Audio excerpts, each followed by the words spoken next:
In this video, I'm going to be showing you how to do a power shot in Super Blox Roblox. Now, in this soccer game, it is super important to practice when you're shooting, and this is how I'm going to show you how to actually do a power shot. Make sure to watch this video until the very end to prevent any mistakes in the process. Now, all you're going to do is spawn a ball in front of you and make sure you know what key to actually press to shoot the ball.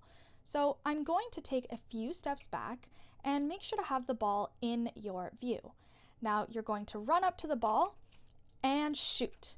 Now as you can see, that is a pretty good power shot. I'll show you how to do it again.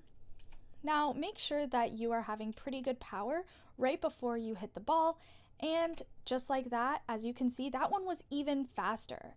It's super simple. You just have to make sure that your power is pretty high and that you are running up to the ball from a few steps back.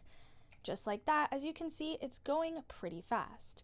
Now, you can also make sure to jump as you are shooting to make it even stronger. I'm going to do it one more time just to show you. Make sure you take a few steps back and have the power, and I can jump and make it even faster. That's all there is to it. Make sure to like, comment, and subscribe to the channel. Thanks for watching, and see you in the next video.